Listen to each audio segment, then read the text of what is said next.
That should be working. All right. Welcome to the After Party Conversations with Spy Party players. Today I'm joined by Kate. Hello. After Party is a great name for this. I know. I think someone else came up with it. I think Drawn did. So yeah, it's called the After Party. Nice. Very Nice. nice. Good job, John. Yeah. Yeah, so Sharper just trounced me. We haven't I played. know. It was like, hang on. I've got the list here. It was okay. Yeah, it was. I mean, we did play Sort of mostly a High transit. Rise, and that's like a map you haven't played before. So Yeah, and we played the new-ish Fingerprints mission, which I also had not necessarily played in real life yeah, against it's a live sniper. still But still that pretty was hard. it was rough. It was a little tough. I thought I got it. I think one of my first missions I attempted a fingerprint, and um, I didn't realize that it was like seduce or inspect, and that you have to do it more than once. And I was like, this Yes. was easy. And then I put the briefcase down, like, Yeah, on balcony, no. it's even worse because there's Oh my seven people. gosh. Well, six because you exclude the ambassador. Oh my gosh. Yeah, Yeah, it's balcony's already stressful enough. yeah. Most people still just play bug seduce contact. It's hasn't taken over in terms of popularity to go to fingerprint. Okay. So the first thing that we're going to try and do with the show is I'm going to ask you, Kate, to explain to the audience, to the people who may not know what Spy Putty is. What is it? Okay. Spy Party is a game of subtlety and psychology. It is basically a 1v1 PvP game. One person plays the spy, one plays the sniper. The spy is attempting to infiltrate a dinner party and complete a set of missions that may or may not be totally known to the sniper. And the sniper is trying to figure out which of a group of NPCs in the room is the spy or the other player character based on behavior sets, based on missions that are being accomplished and may or may not be succeeding. And it's just about observation and um, and trying to kill people. It's pretty great. It is, isn't it? Wow. Okay, that It was is. the best explanation we've had so far out of two. So you To take you be take top honors, Thanks. top of the leaderboard. Um, I have worked with this game pretty extensively at conventions, so I kind of have Oh my wow, spiel down. nice. I've done work with Chris at PAX once or twice, and I'll be working there this year. And we also went to Evo Oh last yeah, I heard about that. summer, and I was working the Spy Party booth for like 16 hours a day for 3 days. Oh jeez. So I can pitch Spy Party pretty well at this point. I'm a Awesome. little rusty. Hmm. So when did you first hear about the game? Like, how did you first get introduced to it? Um, I think it was in May of 2011, and I probably saw it um, at PAX the previous year. I'm betting, Hmm. and May was when the beta signups opened up, which I totally jumped on because I was Yeah, that really was really May excited about it. 2011. That was a long time ago now. It was, yeah. It doesn't seem like that long ago, but it definitely was. I'm sure Chris is feeling the same way. Like, where's the Yes. time going? But Spy Party to this day, I mean, there are a lot of good games that come. I live in Seattle, so PAX is right in my Oh, backyard. cool. And there's a lot of really cool games that you see on the floor, of course. But year in, year out, the Spy Party booth is always my favorite. It's the best game on the floor. It's always the most creative. It always has the most interesting people playing it, and you see these people that just get sucked into it Yeah. at PAX because, frankly, because the game looks like shit, if I might be a little bit blue. And so people see this game that looks like PlayStation 1 graphics, no offense, Chris, and they wonder what is drawing this crowd. And it's its own marketing gimmick. So the fact that there's all this beautiful art that's about to go into it Yeah, so is kind of a are you bummer. thinking that'll have the opposite effect to what we think it will? Where people will go, oh, this is a pretty game. All right, never mind. No, I think hopefully what'll happen is people will be like, "Oh, this is the game that used to look like shit. This looks really nice now. This is amazing. This is beautiful." So hopefully, I feel like it's been on the floor enough. It's had enough exposure in its current state that people will be really interested in the evolution of the graphics, and the new gameplay modes. I also think that I have a lot to say about Spy Party. I'm sorry. I'm just like Yeah, no, I'm gonna that's the idea. totally Like, derail this. yeah, But the new graphics are really interesting to me because the current gameplay, especially for high-end players like yourself, it's so balanced for the current character model set. So you know the exact tells Mm, of each of mm. those character models, like Well, how far. yeah, an example of that, something that happened yesterday. I like playing modern just because it's so different. And I was playing somebody yesterday, and I low lighted them on a white BB because I didn't know the exact timing of when that character's talk animation started, and so I thought it was Yeah. too early for it to be the contact. Yes. Yeah, and that's like the so one of the other folks who was working the Evo booth last year was KCM, and he was teaching me all of these super high-end elite player tricks, especially when it came to NPC quirks and character model stuff. Mm. And I have to wonder how much of that will translate or get completely wiped out once the new character models Well, go in, because of course their animations are totally different. yeah, I think it'll change. Like that won't go away. Like that feels like uh one of the cool things about the game is that a lot of that stuff just sort of happens like with 3D models animating. It's just like, oh, this thing looks more eye-catching than this thing. So that's like a but like it's an interesting sort of tuning variable. Like Miss B, the character I was just mentioning, her talk animation is very distinct, so it's easier to like map out seducers on her compared to like Right. the guy with the cane. Um, Right. See, Yeah. and I like I have to wonder like how much of that stuff is designed and how much of that has just like happened by accident. Because the whole like Right. drinks thing of people taking a drink and then not being able to bug or swap or transfer, that happened just by accident. Because Chris was like, oh, okay, if you have a thing in if you have a drink in your hand, you can't do something with two hands, and then suddenly it's just like boom, gameplay. Totally. Yeah, exactly. And that's just something Chris and I have talked about a little bit too, is this idea of, well, even once the animations and the new models and the new art are all in the game, the work doesn't end because No. just like you're saying, like you have to balance for these tiny little gameplay things that'll crop up and suddenly like the guy with the cane might have a huge tell when he's transferring the Hmm. microfilm or something. Well, And so did you hear? I think Chris said this somewhere. You know, the woman with the really good-looking hair, the big yes. frizzy do. He was saying, Yeah. for transfer microfilm, that's going to sway side to side because she's turning her head, so it's going to be this massive tell. Yeah, like it's funny. It's funny, but it's serious too. It's Mm, like an actual concern. And that's always interesting mm. stuff. I I mean, don't know. This game is so it's fascinating. exciting because we like don't know how it'll play out. Yeah, and I am maybe I hopefully it's just like the people on the forum who listen to this podcast. But something that Well, I'm yeah, doing. like I'll be up front. My like goal is uh I want this to be something where both it's like advertising to people who don't play the game to be like, hey, this game is interesting, and then also just a way for us to like have conversations with people at both like high level and low level to just get people to know each other. So I don't know Nice. if either Okay. of those goals will succeed, but that's the idea. I like it. I Hmm. like it. I also Oh, like that this is like a yeah, sorry. fan initiative, right? You're like, people need to Yeah. know more about Spy Party. We're gonna make a podcast about it. I love that. That's really cool. Hmm.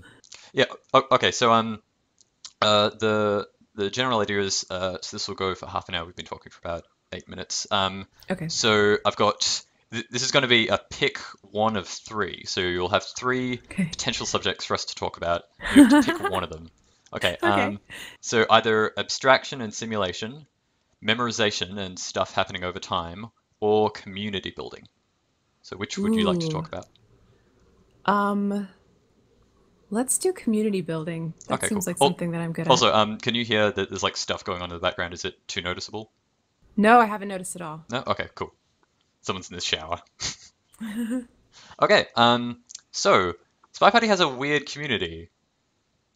Like weird not in the sense that like people are weird, but weird in the sense that it's so nice and we're like, what is happening? Oh yeah, completely. Yeah, the Spy Party I think has been sort of started by like let me try this again. Spy Party has been started from the very ground up by Chris, I think, to be this positive community.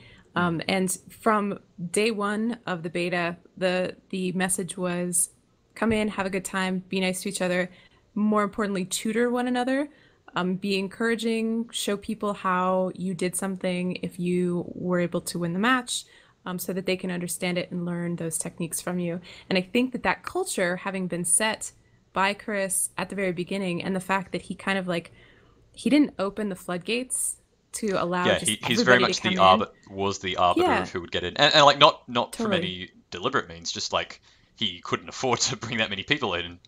Right. Yeah. And he's been, just like slowly trickling more and more people in. And now the floodgates are as open as they've ever been, which is to say that it's an open paid beta and anybody can register and play it, which you should if you're listening to this and you have Yes. not. This game has been Yeah, we consistently totally like admit that this is advertising. so good. Such a great game. Sponsored Um, by SpyParty.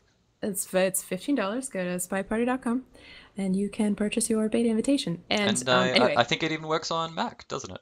it sure does. Yeah, we've Mm. been playing. I host this like sort of irregular spy party where I have couple friends who have played it before and that friends who haven't. And usually I sort of run a spy party seminar at a bar, and we all bring our laptops, which Oh, are that's usually awesome. all Macs. And we all run it in wineskin, and it runs like a dream. It's really great. The only thing I would recommend is don't play this game if all you have is a touchpad. Make sure Well, hey, you I have. actually think it's a handicap. Like I played I was showing my brother how to play, and I was playing on a laptop next to him just with the trackpad as handicapping, so I like Yeah, couldn't move the camera as much. it's very effective handicapping. Mm. I don't recommend it for beginners, however. And so, like, I think that, and this is my theory, is that there's probably like super elite players who play this game who play like the spy would be the controller, and when they switch to sniper, they go Well, back to I mouse know and keyboard. KY does that, but I think most people just play with the mouse. Yeah. like I tend to like being able to swing my camera around to spy fast so that I can like Yeah, quickly see what's going on. totally. But Me too.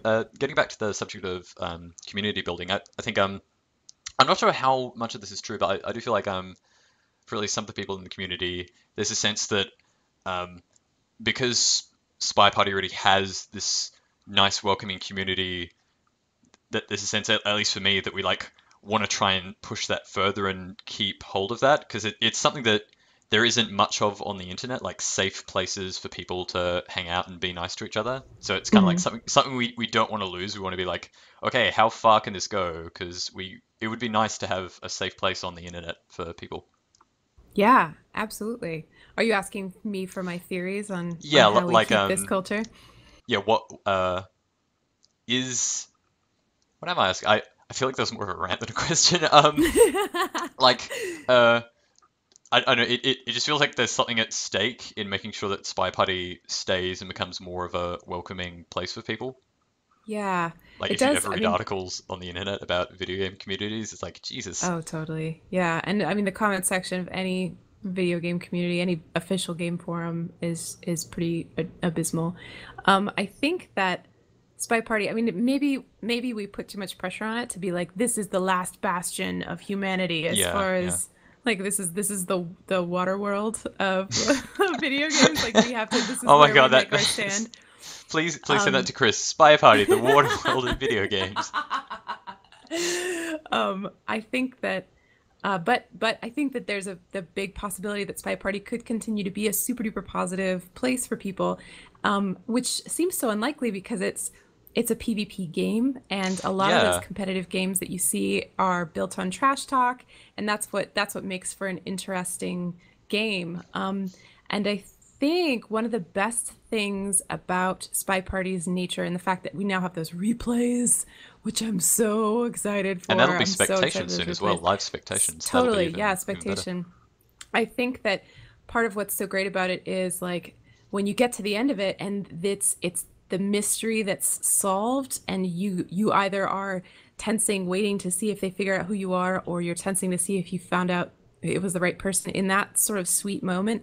You have this vulnerability on both sides, and Yeah. there's always either relief, or gratification or disappointment at the end, and you get to sort of share that with the other person, and have this human moment where you can be like, "Oh, how did you know it was me?" Like this very like, Yeah, it's or very like, "Haha, intimate. I got it." Yeah, it's very intimate. And because there's nobody usually watching. These are because it's it's a 1v1 and it's not a local game. Mm. So you kind of have to be on two screens. And so most people play it online. And you are kind of playing, usually, I think that the use case is you're playing by yourself in your home and you're just experiencing these things alone. And I don't know, it's very special. It's a very special game, and there's nothing Yeah. quite like it. Like, you don't come out of this feeling like a surge of testosterone or adrenaline, that's like this negative No, haha kind of you're not feeling. pumped after you win. Like that's also Yeah. something interesting. I mean, this might go more into the mentoring subject, but something interesting I find in the community is, at least for me, I don't always feel good if I've trashed somebody, if I've like totally destroyed Yeah. them. I'm like, oh, that's a shame. Like I'll often feel Yes. bad when I win against somebody with not that many games. I'm like, I Yes. wasn't as good of a Yeah. mentor to like help you win.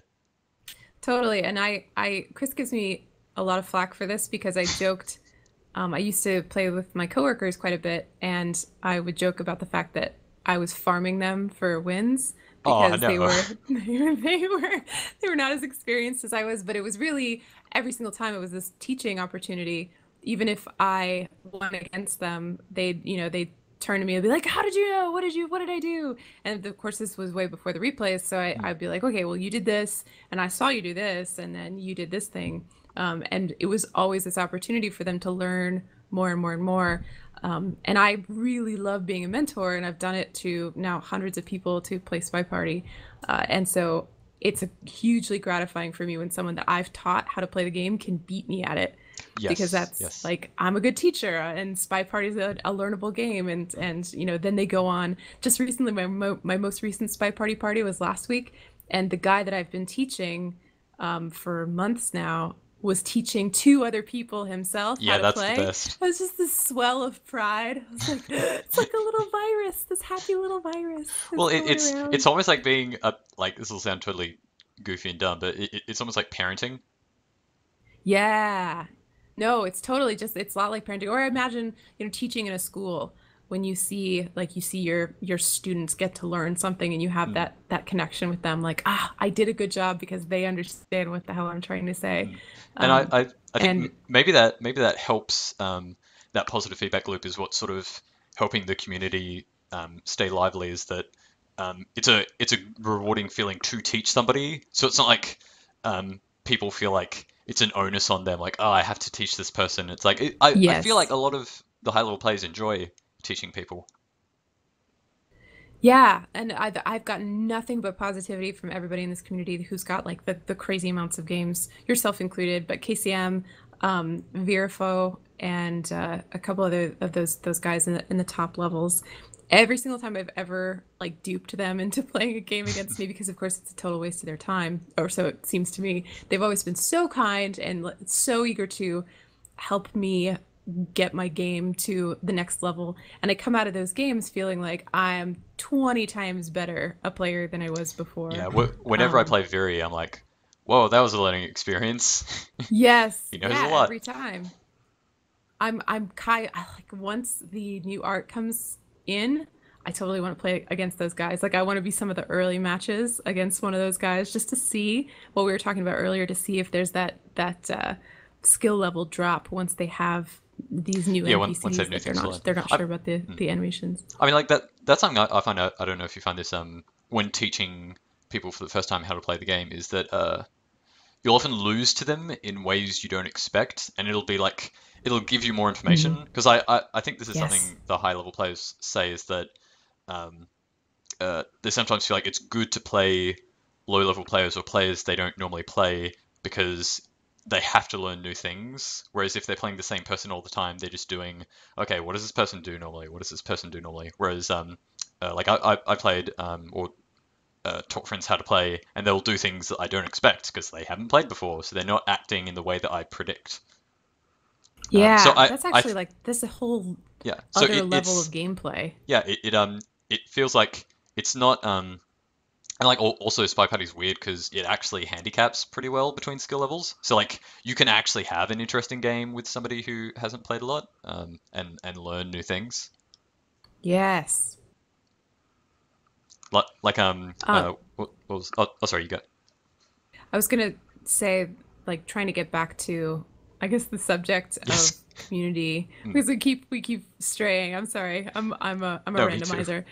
Um, I would say that if we keep introducing people who see the game and get passionate about it because it looks like such an interesting concept, and if we have people who are coming into the game that are new and they see these experienced players, and the experienced players are likely to, if there's nothing else going on, be like, hey, would you like me to mentor you through a game or two? Because I can't imagine coming into this game with 0-0 as your total games and like just waiting around for a new player, which may or may not happen. Yeah, But that's a I, problem I feel for like a that, lot of people is yeah. that's one concern in the community is like there's not that many people in at a given time. So like how likely is it like most new players will sort of drop in and then if no one's there, they'll drop out a minute later.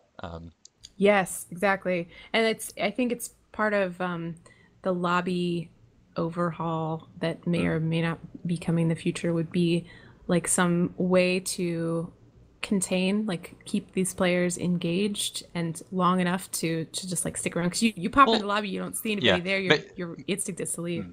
I mean, m maybe something simple even like just showing the graph of okay, here's when the last person left, like when the next person is likely to come, just to give you an idea of like how regularly people come. Like, have you Yes. seen that on the forum when you come to the front page? It has a graph showing in the last 24 hours the activity, so that you can tell, oh, Yeah. okay, people generally come at this time.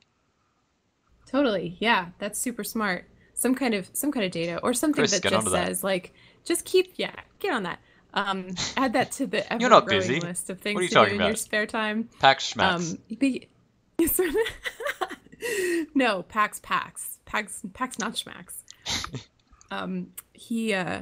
He has, I'm sure, plenty of things in mind for this, but something to tell people like, hey, just, if there's nobody around, just stick around. I mean, he already has a thing that says it'll beep in the background if you just want to hang out and wait for somebody else to show up. But I think giving people a more compelling reason to stay in the lobby is a good idea. I don't know what that reason is. Well, Anyway, I I do mean think, the tutorial mode maybe once that eventually happens, like having a mode where when you come in, you can be in the lobby, but while that's happening, you can practice learning what the missions are yeah, and doing them. I mean we were that's sort of there now, but it like if you're a first time player and you have no idea what's going on, you kind of need a person to be there to even tell you what the thing to do is. Oh, Yeah, totally. which Yeah. is currently a problem. Like Yeah. that's something where the community is kind of a crutch at the moment. In that Hmm. you need somebody to be there for a new player to even know what the heck they're supposed to do. Yeah, and I think that, I mean, Chris has promised us, the folks who've worked his booth before, that he's like, oh, this time next year, I'm definitely going to have a tutorial mode so you guys don't have to give the same spiel over and over and over Well, again. he said something Um, about what was it like procedurally generating uh, fonts this year for packs, and I'm like, what have you got planned? Wait, he said something about what? I can't remember. I'm gonna look this up. Something about procedural fonts for the booth. I can't remember what he was Procedural planning. fonts?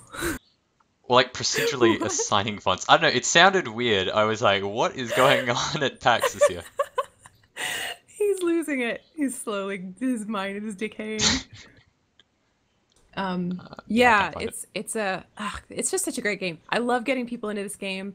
I want it to be out on other platforms. I think that this would be a terrific console game, Hmm. and like an Xbox One game. And I know my friend at Xbox is super pumped about trying to get it on Xbox, and it just needs to be everywhere and in everyone's face all the time. It would be, let's make it an Oculus game. Let's just get that. Let's just get that out there.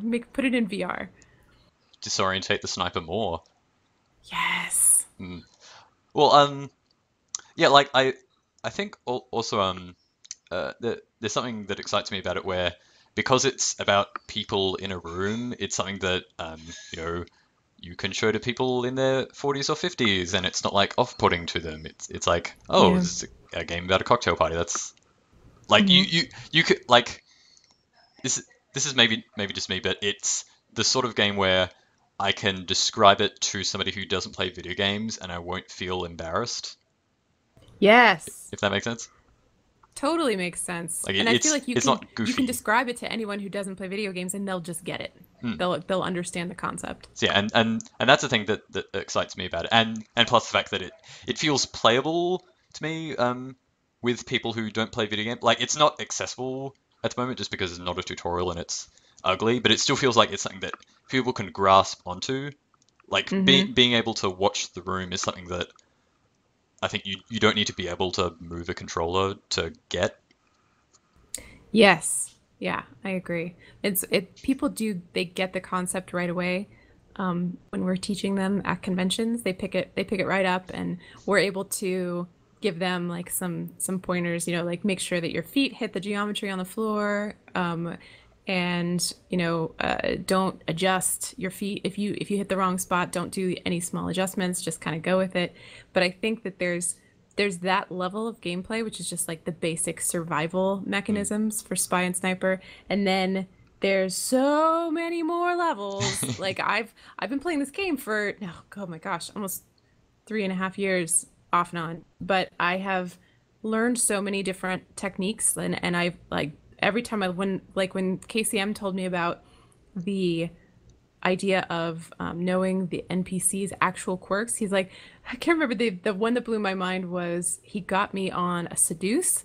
I was like, how did you even know that? I was just talking, and he was like, well, your idle animation was interrupted by your talking animation, and I was like, what in Oh, that's a thing. the Like the idle, hell? you have to worry about when the idle ends. I didn't know that. Yes, Ah, yes. damn it. KCM will get you. It's He will. insanity.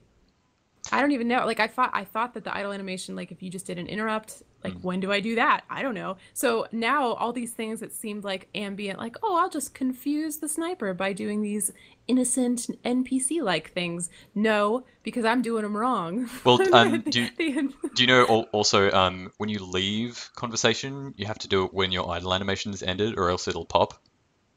Oh, no, I didn't know that. Thank you. Now, see, I'm learning. Yeah. Learning from this podcast. This is great. I Mm. should be taking notes. Yeah. And like that's something where I feel like it's easier if you've just come in the community. Um, it's like it's good to get mentored, but at the same time, like and you can handicap. But if like the experienced player knows things that you don't know, it is kind of a slog to go through the okay, you have to remember this thing, and you have to remember this thing. Whereas if it's like a new player playing a new player, they both don't know anything, so they can kind of um, Exactly. both learn together. Yeah. And that's, I think, maybe one unfortunate flaw of the game design is that there's such a huge skill You need gap to know a between lot. people Yeah, who, yeah, and like even if you've played 10 games, you know way more than someone who's never played before, which I yeah. think a lot of new players don't understand. They're like, oh, I played before, my friend hasn't, but I'm just going to play against him so that he can kind of get the idea. And that's what people want to do. That's the ideal game experience. Like I've played a few games of this game and I totally love it, and I think you should be into it as well. But that's going to be so unbalanced and potentially unfun for the friend who's never played before. So, how do you compensate for that? Like what do you do? Do you just like have a handicap mode that scales based on how many games have been played on that account? I don't know. Like Mm. I yeah. I mean it's my unfortunate. yeah my thought is that you start out on known for, so people who don't know the game, you can pick different subsets of what missions are enabled. So known for is okay, the spy has to do 4 missions, and the sniper knows what all those missions are. It's the simplest thing to wrap your head around. And even though that's like unbalanced, if you're the mentor and you have hundreds of games, it um, it's at least somewhere you can start from where okay, can this person in this time move around without bumping into anyone and do the Mm-hmm. missions.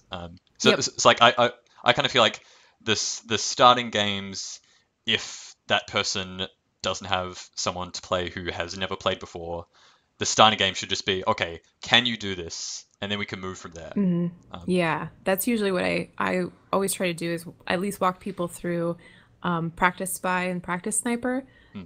That way they can just like without any pressure on themselves get a feel for what the game is like and how the controls respond and everything else.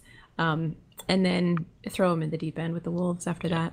I mean, like trying to bring this uh, back to the idea of communities. I um, I think it was Frank Lantz who said this. He was talking about this problem he saw in competitive games where most like sports people play.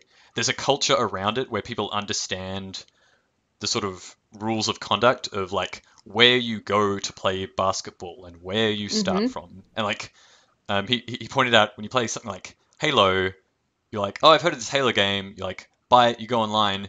There's this, like there's a lot of culture there that if you don't know anything about, there's no one there to guide you. And I think that's something important that we're realizing because Spy Party is something that people aren't used to playing and there's no tutorial to explain it. Like Mm-hmm. we're understanding what it feels like to be like, oh, okay, um, the community that exists is actually responsible for introducing people to it. And I think that's a good thing. Like I think us being aware of the fact that there's a cliff that people have to get over is good. Yeah. It's interesting because it is a good thing as far as the community itself goes, but if we are truly all evangelists of this game and we want it to be a roaring success, can it continue, in your opinion, to be something that's spread and fostered kind of by word of mouth and by the community and at this slow rate? Or is there going to be a point where, like, there's a tipping point where it just blows up at some point and I a think that'll massive happen, amount of and my, people my come? hope is just that the sort of community etiquette and like the size of the community is strong enough that it can take that many people. So like there's enough people who know how to behave to be able to support it. But I don't know. Maybe it will reach some point where it'll just be a morass of people and they'll all be confused and maybe like, what even is? What even is?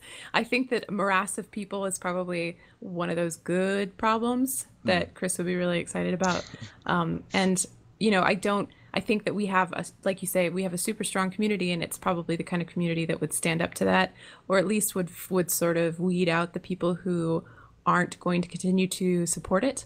That's another thing too. Is Spy Party is great for within just like 3.5 minutes, you can determine whether this is someone that you want to keep playing with. Yes. And so you kind of Have will have you build played up anyone who's been someone you haven't wanted to play with? who's a jerk. No. In fact, I think the worst thing I can say is that there was one person I played a while ago who was like whenever we would finish a match, I'd be like, "Ah, oh, good game. How'd you do this?" And they would give me really clipped answers to things. That's the worst that's happened. It's just somebody who like maybe wasn't in a good mood or was Hmm. distracted by something else. So like they were still answering me, but they weren't doing like, "Oh, good job. Wow, I can't believe you got me." They were just like not into the flowery way that I like to play Spot Party. But everybody else is so great. And I just I don't know. I learn a lot and everybody's nice. Everybody is I love you guys. Spy Party rules. Oh, it's really sweet. I was just cracking me up. Okay, well, that's half an hour, so I guess Nice. I guess we covered community. All right, everyone, we just talked about community. We did it. Go us. Community. Go us. Go us. Thank you very much for inviting me like 10 minutes before we started to Yeah, be on no, this thanks for podcast. coming. I mean, like, it's still very informal, so I was like, okay, I actually need to record another one of these to see if this idea works. And Yeah. I think it works. Like, I think we talked about community. I think we did that. Yeah. Yeah, we did that thing. We Yeah, talked about it. I'm into it. cool. Cool. I hope that you get Chris Hecker on very soon. And I would love to Well, continue to. I'm thinking I think he'll want to come on, but I think he won't want to come on until after PAX. I think. Yeah, he probably shouldn't come on until after Hmm. PAX. I mean, Um, yeah, I ideally like the this the second podcast and the first one I recorded with Seijuman were both with people who know the game. It's like that's the other thing I want to find out is okay if I have someone who hasn't played much before, like are they going to have much they feel like they can say about the game? Like I'm hoping they yeah. do that they have like a very different experience that they can tell us about like what it's like to be a beginner and be Yeah, just learning the game. it might be fun to do if you can swing it to do a podcast structure that has someone who's only ever played the game once or twice and someone who's played the game a whole bunch, Oh, okay. um, and like get them both talking to you. I found that podcasts with two people, sometimes there's like some strangeness and silence, but 3 to 4 people is like perfect. Yeah. And if you get someone who's new and someone who's an old timer, and they can kind of like they can ask questions, they can swap perspectives, maybe even like pit them against each other, and they can, teach each other stuff or whatever. I don't know, but I think that could be a really interesting dynamic. Mm. It's just Yeah, a it's worth thought. a shot. But like as we pointed out, it's tricky to get 3 people together than getting 2 people together. Like that's Yes, we'll true, we'll true. we'll see. Like I'll try recording with one person who's a beginner and see how that goes. And if that is too Yeah, uncomfortable, then we'll see if we can wrangle a pro in, get them to yeah. help. This is cool, man. Are you gonna put it on iTunes or are you just posting it on the forum? I'm probably just gonna post it on the forums. Like I think Okay, I'd asked a friend about good podcasting sites and they said Podbean was a good one. So I'll probably okay, put it on there, but then link it. Um, uh, like I'll first things first. I still don't know if this like works, so I'm just gonna post this like a Dropbox link on the forum okay. and get people's thoughts. And then if they think it's okay, then I'll put it on Podbean or whatever. Awesome. I look forward to hearing it. Yeah, thank you very much, Kate, for You're welcome. swinging What's by. your what's your real name, Sharper? My real name, that's cool. My real name is Stuart Harper. So Sharper is my Ah, surname Stuart with Harper. yes, Got it. Love it. That's stole like it from it's just like Chris. checker. Yeah. Yes, exactly. Totally ripped it off. Amazing. All right. I'm a Well, hack. if you, I don't know, if you know my Twitter is She Geek Show. It's the one that you saw. Okay, you saw the GIF. Yes. Anyway, yeah, if you will tweet at me or something, I'm not on the forums super often, but just let me know whenever the thing's up, and I would love to take a listen. Yeah, I'll definitely look to you. All right. Thank you very much, Kate, Thanks, and Stuart. we'll see everyone next week. Yep. Maybe. All right. Maybe. Bye. Bye.